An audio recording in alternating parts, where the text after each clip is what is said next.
Каналыма тіркелуді ұмытпаңыз. Қазақстанның физикалық картасы бойынша саяхат жаса. Қазақстан жерінің басым бөлігін жазық жерлер алып жатыр. Шығысында Алтай тауы, оңтүстік шығысында Тянь-Шань тау жүйесі созылып жатыр. Ал орталық бөлігінен Сарыарқа деп аталатын аласа тауларды көреміз. Үлкен су айдындарынан Каспий мен Арал теңізін атауға болады. Сонымен қатар көлдерден Балқаш, Алакөл, Зайсан, ірі өзендерден Жайық, Ертіс пен Сырдария. Сұрақ белгісі, жанындағы тапсырма.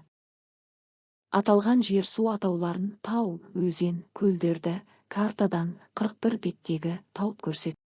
Еліміздің кей облыстарында құрғақшылық, үскірік аяз, су тасқыны, шаңды дауыл, аптап ыстық және өрт секілді табиғат апаттары оқтын-оқтын болып тұрады. Таулы аймақтарда жер сілкінісі мен сел тасқыны да жиі байқалады. Глобус белгісі жанындағы тапсырма. Қазақстанда болуы ықтимал табиғат апаттарының картасына қара. Қауіптердің шартты белгілерімен мұқият таныс. Картадан өзің тұратын облысты тап. Өз жерінде болуы мүмкін табиғат апаттарын ата. Ол туралы білгеніңді айтып бер. Бабаларымыз қамданған қапы қалмайды деген сөзді тегін айтпаған. Табиғат апаттарын алдын ала болжап, сақтану шараларын жасауға болады. Еліміздегі катаклизмдердің көпшілігі табиғи жағдайларға байланысты қалыптасады. Алайда оның адам әрекетінен туындайтын кездері де болады. Табиғи катаклизмдерден қарапайым қауіпсіздік шаралары арқылы сақтанған жөн. Карта. Картаның тақырыбы. Қазақстанда болуы ықтимал табиғат апаттарының картасы. Оң жақтағы шартты белгілер, тізім. Су жайылу қаупі. Нөсер жаңбыр мен дауылды жел қаупі.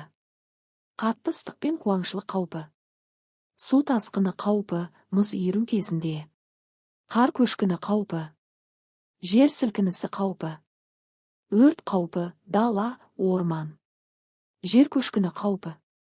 Қауіпті жағдайда қоңырау шалып, көмек сұрайтын орындарды біліп жүр. 101 өрт сөндіру қызметі.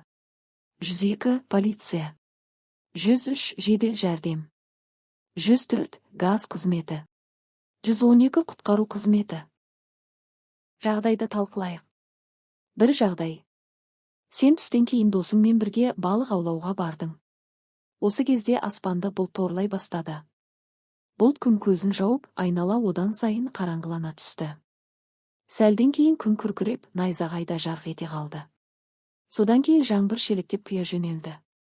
Найзағай әлсін-әлсін жарқылдап күн күркіреуін қоймады. Анықтаңдар.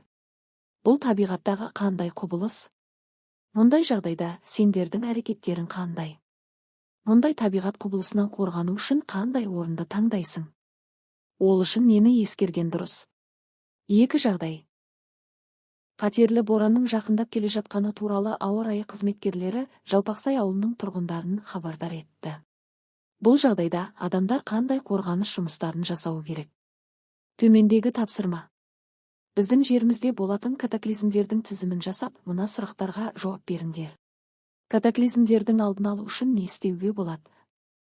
Катаклизм кезінде төтенше жағдай қызметі қандай рөл атқарады? Табиғат апаты орын алса, ТЖ қызметі мен халықтың іс-әрекеті қандай болуы керек? Өздерің тұратын аймақта болатын табиғат апатының тізімін жасаңдар.